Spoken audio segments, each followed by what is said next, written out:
presentasikan sedikit dari hasil rangkuman kami tentang materi pertama pada minggu ini, yaitu tentang sifat amanah, pola menghormati dan saling memberi dalam masyarakat.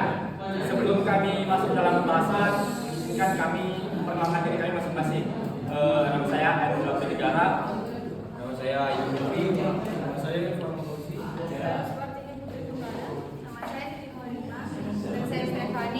Dan teman saya Wino Elia sebagai dokumentasi.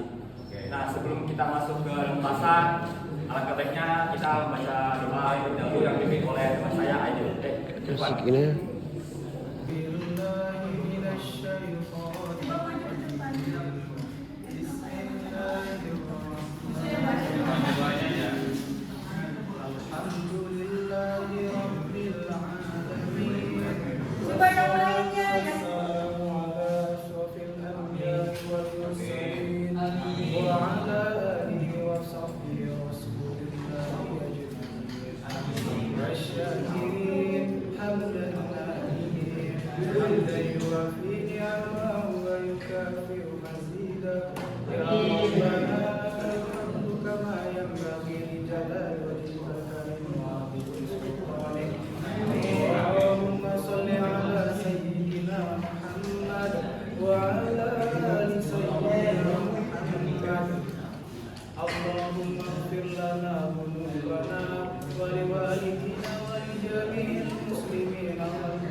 Akan dibantu oleh teman-teman saya sebagai temannya.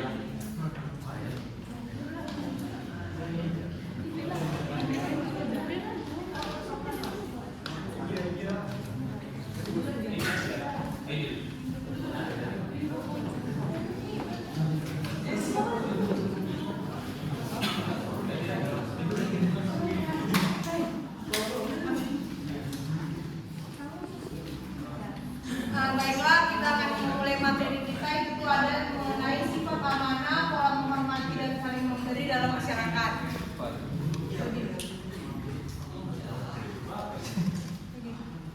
Sebelumnya, apa yang ada di benak kalian mengenai amanah? Ada yang tahu nggak mengenai amanah itu apa? Saya dapat dipercaya. Dapat dipercaya, terus apa? Pesan, apa lagi?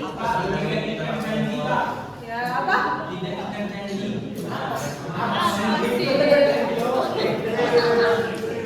Udah, yang semua tuh benar. Amanah tuh kayak istilahnya tugas yang disampaikan ke kita, yang dimana kita tuh harus melaksanakannya dengan tanggung jawab, jujur, tidak mengingkari apa yang dari amanahkan kita.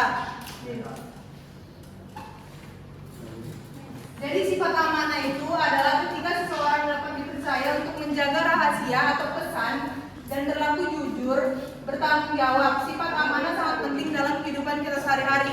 Semisal kita ini dikasih amanah oleh orang tua kita ataupun teman kita, tapi kita ngingkar, terus ketahuan. Dari sejak itu orang yang ngasih kita amanah itu gak akan percaya lagi sama kita, dan mungkin bisa jadi antara kita dimusuhi atau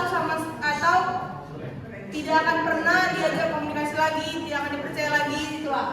Baru kita bisa membangun kepercayaan dengan orang lain dengan amanah itu, misalnya yang tadi dibilang, kalau kita nggak jujur, kita nggak akan bisa membangun relasi kepercayaan dengan orang lain. Terus ada juga untuk mempertahankan integritas diri. Itu tuh amanah itu salah satu komitmen juga di diri kita.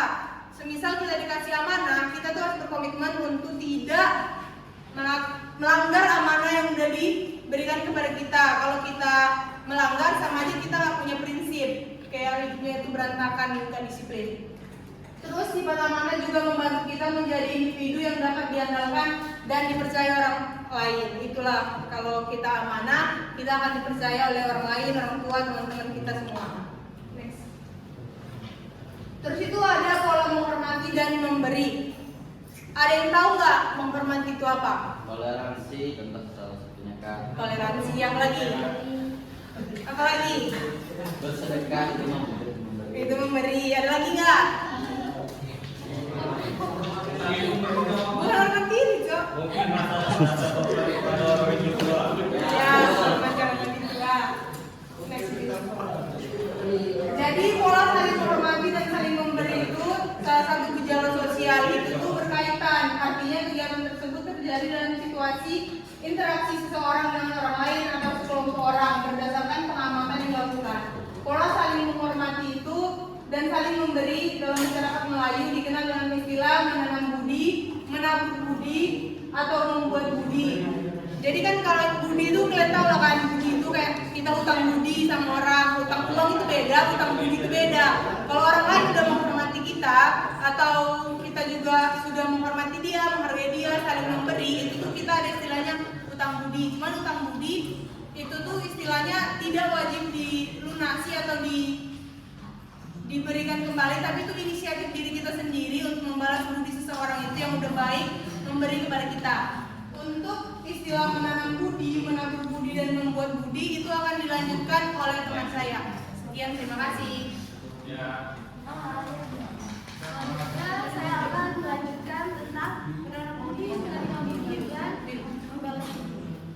Yang pertama ada menanam budi. Menanam budi disebut juga membuat budi atau menabur budi. Orang yang menanam budi disebut penanam budi. Menanam budi yang dilakukan oleh penanam budi bertujuan untuk budi yang baik. Jadi orang yang menanam budi itu dia memiliki tujuan untuk berbuat baik. Si penanam budi memberikan sesuatu yang dimiliki yang dipandangnya layak dan disertai dengan niat ikhlas untuk memberikan sesuatu kepada seseorang. Jadi orang yang mau memberi budi itu biasanya dia akan memberikan dengan niat dan ikhlas yang memang tulus dari dalam hati.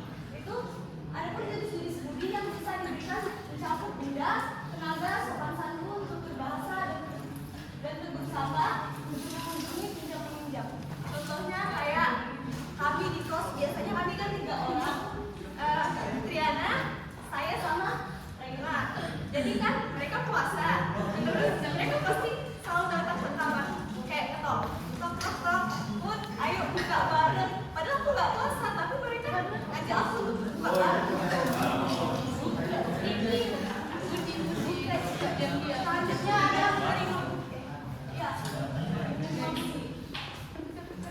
menerima budi diberikan kepada orang lain seperti misalnya saudara, kerabat, tetangga, dan sahabat. Jadi untuk menerima budi itu kita dapat memberikannya untuk hal yang memanusiakan. Teman-teman kita aja. Orang yang menerima budi disebut menerima budi. Semakin banyak dia menerima budi, semakin banyak dia merasa berhutang budi. Menurut ada istiadat lain, budi yang disebutkan harus diterima dan dihargai sebagai tanda penghargaan dengan menyampaikan ucapan terima kasih.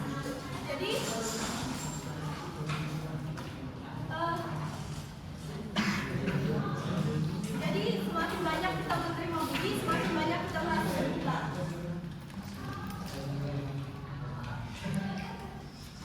Orang yang menolak pemberian budi berarti tidak ingin menjalin persahabatan, tidak mau dibantu, ditolong atau dikekang. Jadi orang yang nggak mau menerima budi itu dianggap tidak menerima persahabatan gitu, tidak mau dibantu dan tidak mau ditolong atau dikekang. Berarti orang yang tidak mau menerima budi itu mampu berdiri sendiri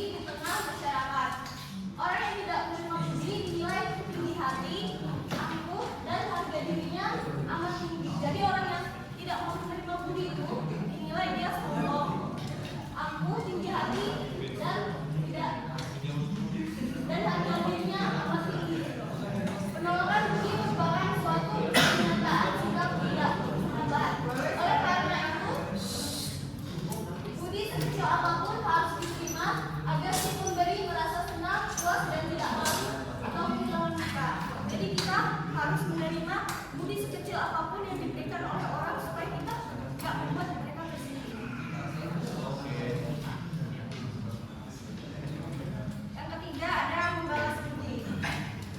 Membalas budi sesuai dengan tujuan dan budi yaitu untuk berbuat baik, maka si penerima budi tidak diwajibkan membayar atau membalas budi yang diterima. Jadi kita nggak diwajibkan untuk membalas budi yang kita terima. Jadi ini kayak semacam sukarela gitu. Dengan kata lain, tidak ada kewajiban untuk membalas budi seseorang. Akan tetapi setiap orang yang menerima budi merasa berkewajiban membalas kebaikan yang diberikan dengan kebaikan pula. Jadi kita sebagai penerima itu pasti memiliki tanggung jawab kayak aku harus balas mereka nih karena mereka baik sama aku gitu. Membalas budi dapat dilakukan dalam berbagai bentuk pemberian, misalnya bantuan, tenaga, pengabdian, sopan santun, tegur sapa, dan pengorbanan. Dengan kata lain, pembalasan budi disesuaikan dengan kemampuan seseorang. Jadi kita kalau mau membalas budi itu ya harus kayak terpaksa gitu. Apa yang kita punya aja kita boleh bayar dengan itu, kayak misalnya dengan kata semangat atau hal kecil apapun lah boleh kita lakukan untuk membalas budi.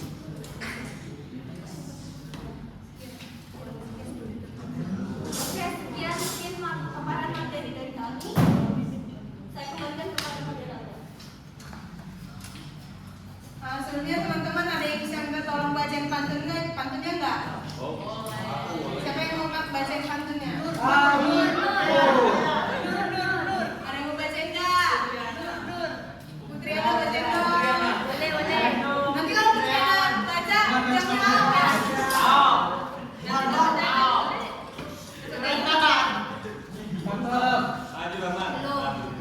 Dah siap? Putri baca, cakap awal. Bunga melati sedang merekah, tumbuh indah di batok kelapa. Kemana kaki hendak melangkah, budi mulia jangan dilupa.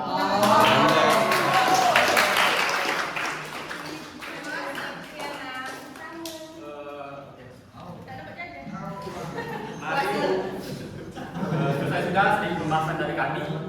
Sekarang kalau ada teman-teman yang merasa kurang paham, benar-benar kurang paham, bisa silakan bertanya.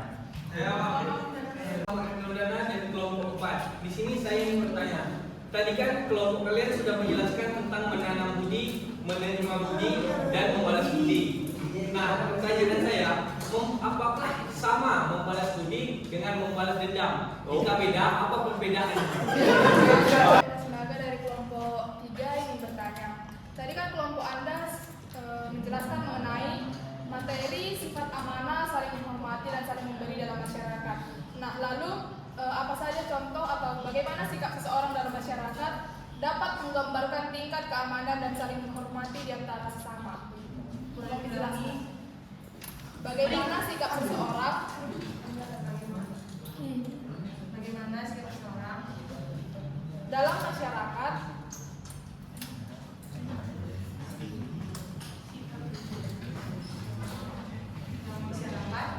dapat menggambarkan tingkat keamanan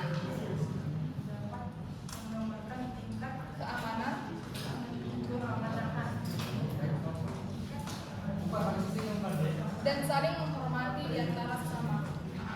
Terima kasih. Oke, contohnya berarti ini kayak penerapannya ya? Dalam kehidupan sehari-hari bagaimana misal saling menghormati di antara masyarakat itu bagaimana? Saya Novianti Warhamini, saya ingin bertanya. Tadi kan temanya ada bilang inisiatif. Kalau membalas budi itu harus dengan inisiatif ya. Nah, kenapa membalas budi itu harus dengan inisiatif pribadi? Soalnya kan di zaman sekarang itu orang-orang udah banyak yang tidak punya inisiatif. Terima kasih. Apakah sama membalas budi dan membalas dendam? Tentu berbeda karena seperti kita tahu bahwa budi itu apa sih? Budi itu adalah suatu kebaikan. Membalas budi itu dianjurkan namun tidak diwajibkan. Tapi kalau membalas dendam, tentu dendam itu gimana ya? Kita tidak lagi selanjutnya tidak boleh atau sangat tidak dianjurkan untuk dendam. Bisa seperti kalau kita membalas dendam itu kan suatu kejahatan. Kalau misalnya kita balas suatu kejahatan kan nggak baik kan. Jadi kejadiannya sangat berbeda.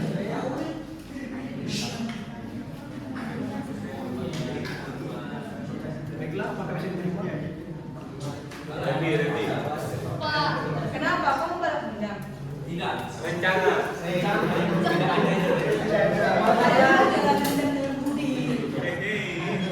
sebenarnya rambutnya Terlebih dahulu, kenapa balas budi harus dengan inisiatif sendiri? Sementara zaman sekarang, anak zaman sekarang kayak nggak punya inisiatif sendiri gitu. Nah, kalau menurut pandangan saya sendiri, kenapa kan konteksnya kan zaman sekarang, nanti kalau zaman sekarang, menurut saya ini mungkin karena perilaku itu suatu Gen Z lah ya, Gen zaman sekarang kan. Nah, perilaku hidup Gen Z yang mungkin kita tahu sendiri, perilaku hidup Gen Z itu mulai hidupnya udah di mata Gen sebelumnya nggak di apa dipandang buruk lah karena terlalu mentalnya terlalu inilah terlalu buruk lah dalam lemah sebagainya. Nah, ini termasuk juga dalam pola mereka dalam belajar kehidupan sehari-hari. Kayak makin sekarang mungkin anak-anak juga makin marah kan, makin marah. Jadi pokoknya perilaku kehidupan buruk mereka lepas bikin mereka termasuk salah satu orang yang mungkin dalam berbalas budi kebaikan itu nggak bakal mereka pikirin. Jadi apapun hal baik yang mereka terima dari orang-orang ini, ya udah bakal mereka terima gitu aja, dan mereka nggak bakal mungkin mikirin bakal balas ini apa enggak atau bakal suatu saat mereka bisa kasih feedback kembali gitu. Nah, ya mungkin karena perilaku mereka sendiri sih, pola pikir mereka yang salah dari kecil, ditanam salah dari kecil, bukan hal-hal buruk yang mereka dapat dari kecil. Karena jadi sendiri memang ada sebagian faktor rusak dari satu bangsa ini gitu. Gak semuanya Gen Z berperilaku bagus gitu kan. Walaupun sekarang semakin banyak juga anak-anak muda yang sifatnya mungkin lebih pintar dalam hal teknologi. Nah, tapi nggak banyak, tapi bisa dipungkiri juga banyak Gen Z juga yang sifat buruknya nggak bisa kita pungkiri kalau mereka ya memang masih tertanam dalam hal buruk dari masa lalu mereka gitu. Jadi salah satu penyebabnya ya mungkin karena Gen Z sekarang yang termasuk buruk lah dalam ngasih feedback itu.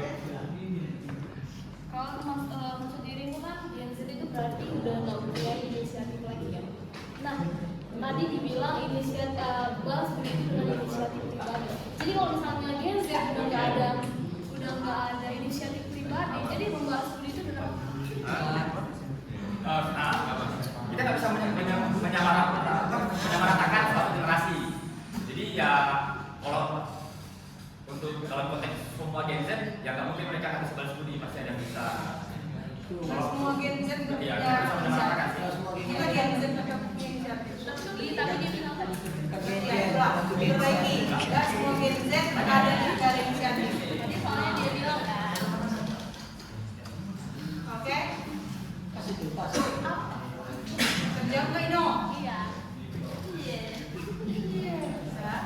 Bagaimana sikap seseorang dalam masyarakat dapat menggambarkan tingkat keamanan dan saling menghormati antara Kan ditanya bagaimana sikap kita untuk menggambarkan tingkat keamanan. Tingkat keamanan itu tuh berarti maksudnya seberapa amanah sih kita, seberapa dapat dipercaya sih kita. Jadi balik lagi kalau yang tadi soal amanah, gak usah jauh-jauh, kayak kita ini antar teman aja. Kita ini teman satu cerita ke teman yang satunya lagi. Jadi dia punya rahasia, dia mau mengungkapkan apa yang ingin disampaikan, tapi dipercayakannya ke temannya ini.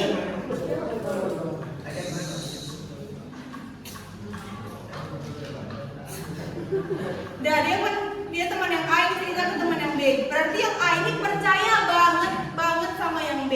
Tapi sedangkan yang B ini nggak bisa megang amanah itu, nggak bisa megang rahasia itu. Dia malah nyebarkan ke orang lah istilahnya, ke temannya yang lain. Jadi itu kan kita udah bisa lihat. Berarti dia nggak bisa jaga rahasia. Berarti dia nggak amanah untuk menjaga apa ya, dibilang aib kita atau enggak lah, nggak bilang aib sih, kayak rahasia kita, ungkapan hati kita. Jadi kalau ditanya tingkat keamanan, berarti dia nggak amanah. Bisa dilihat aja, berarti tingkat keamanan dia itu minim kalau soal yang amanah. Kalau yang soal menghormati, kita ini menghormati bukan soal tua muda ya. Kita ini yang sebaya aja, kita itu perlu sikap saling menghormati. Kalau kita di sebaya, yaudah sih sebaya, aku panggil kau apa ya, suka-suka hati aku lah, kan kawan dia seumuran ya, ngapain aku menghormati? Itu kalau soal menghormati.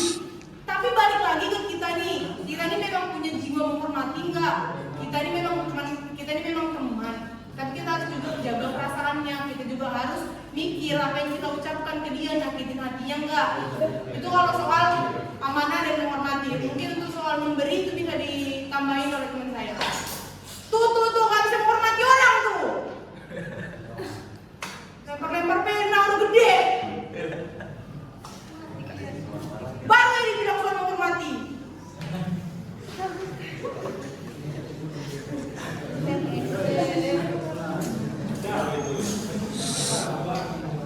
Hormati lah weh.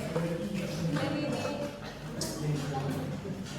kalau untuk saling memberi sendiri, tadi bisa kita lihat contohnya seperti yang saya paparkan pertama tadi, kayak contohnya mereka yang puasa tapi aku yang ikut makan gitu.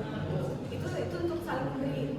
Dalam konteks lain pun memberi ini bisa dalam banyak hal, nggak cuma makanan, tapi bantuan juga bisa, kayak misalnya teman kita kesusahan nih, dia perlu bantuan, kayak kita kan ada tugas dari Pak Denny, kita pasti ada sebagian teman kita yang nggak bisa pakai internet tuh kan. Nah itu juga bisa terbilang saling memberinya dalam arti kata bantuan.